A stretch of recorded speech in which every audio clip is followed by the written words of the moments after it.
Media సోదరులకు, print media, electronic media, Ramul Nayak గారికి, మన ఎమ్మెల్సీ మా శంకర్ నాయక్ గారికి, మా పెద్ద అన్ని విధాలుగా పదవులో ఉన్న నాయకులకందరికీ కూడా పేరు పేరున ధన్యవాదాలు. ముఖ్యంగా ఇవాళ రావాల్సింది ఏంటంటే అచ్చంపేట ఎమ్మెల్యే గారి దగ్గరికి మేము రావాల్సిన కారణం ఏంటంటే అన్న దగ్గరికి ఇక్కడ మన సేవాలాల్ మహారాజ్ ఒక ప్లేస్ ను ఐడెంటిఫై చేశారు. గౌరవనీయుల ముఖ్యమంత్రి గారు రేవంత్ రెడ్డి గారు, తెలంగాణ రాష్ట్ర ముఖ్యమంత్రి గారు, పెద్దలు పూజ్యులు, అదేవిధంగా మా బంజారా సోదరులు ఎమ్మెల్యేలు కూడా, ఎమ్మెల్సీ అందరూ టోటల్ మా వాళ్ళందరూ కూడా దీనికి ఒక నిర్ణయం చేస్తే బాగుంటుందని చెప్పేసి, కానీ ముందుకు వచ్చింది మాత్రం గవర్నర్ పెద్దలు ముఖ్యమంత్రి గారే. సమ్మక్క సారలమ్మలో చేసినప్పుడు ఇది కూడా ఆయన అక్కడ చెప్పడం జరిగింది. దాదాపుగా ఎంత ఖర్చైనా దానికి ఎస్టిమేషన్ వేసి మనం సేవాలాల్ మహారాజ్ ఒక మధ్యమడుగులో నిర్ణయించాలని ఒక నిర్ణయం తీసుకున్న ముఖ్యమంత్రి గారికి, మా బంజారా సోదరులందరికీ కూడా ధన్యవాదాలు. మేము మొట్టమొదటిసారిగా మా ఎమ్మెల్యే గారికి వారికి ధన్యవాదాలు చెప్పేది ఎందుకంటే సేవాలాల్ మహారాజ్ కు ఇంతవరకు ఎందరో ముఖ్యమంత్రులు అయినరు. తెలంగాణ రాష్ట్రంలో ఇంత బంజారా సోదరుల పాపులేషన్ ఉన్నప్పటికీ ఏ ముఖ్యమంత్రి కూడా నిర్ణయం తీసుకున్నందుకు వారికి మరోసారి మా బంజారా సోదరులందరి తరఫున ధన్యవాదాలు. ఎందుకంటే ఇవాళ గ్రూప్ 4 విషయంలో కానీ, గ్రూప్ 1లో కానీ అన్ని విషయాలలో కూడా ఎవరు ముందుకు రాలేదు ఇంతవరకు ఏ ముఖ్యమంత్రి.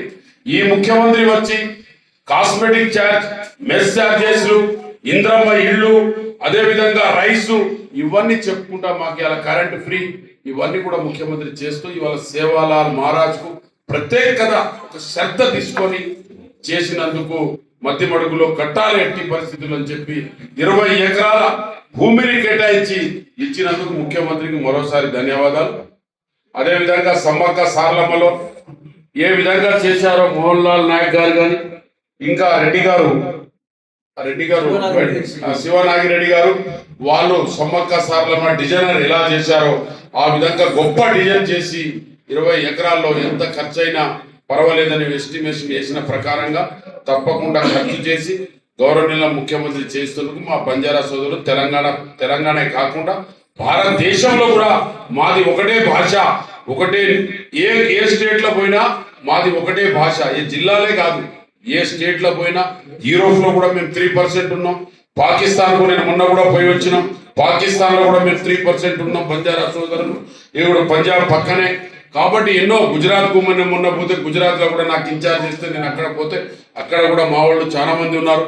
కాబట్టి అన్ని రాష్ట్రాలు ఒకటే భాష, అన్ని దేశాలు ఒకటే భాష గల్లా జాతి, ఏకైక జాతి బంజారా జాతి. అక్కడ తెలుగు మాట్లాడవచ్చు, ఇంకోయాల తమిళ మాట్లాడవచ్చు, ఇంకోయాల ఇది మాట్లాడవచ్చు, కానీ మా భాష మాత్రం మాట్లాడేది భారతదేశంలో ఒకటే లాంగ్వేజ్ యూజ్ చేసేది.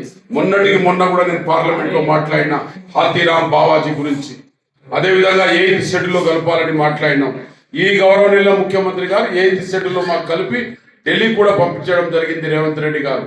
కాబట్టి అటువంటి ముఖ్యమంత్రికి తప్పకుండా వారి ఇంట మేము ఉంటాం. బంజారా సోదరుల మందరం తప్పకుండా ఇచ్చి వారి రాజకీయ జీవితంలో తప్పకుండా వారితో నెట్ట ఉండి మేము తప్పకుండా సాధించే ప్రయత్నంలో చేస్తాం. కాకపోతే ఇందిరాగాంధీ గారు మాకు ట్రైబల్ లో కలిపిన తల్లి ఇందిరాగాంధీ గారు. కాంగ్రెస్ పార్టీ వల్ల ఇవాళ మేము ప్రతి సంవత్సరం ఏ రిజల్ట్ తీసినా కూడా మా పిల్లలు పాస్ అయిపోకుండా, ఉద్యోగాలకు అర్హులు అవ్వకుండా, డాక్టర్లు, ఇంజనీర్లు అయ్యారంటే ఇలా కాంగ్రెస్ పార్టీ, ఇందిరాగాంధీ గారు, గాంధీ ఫ్యామిలీ.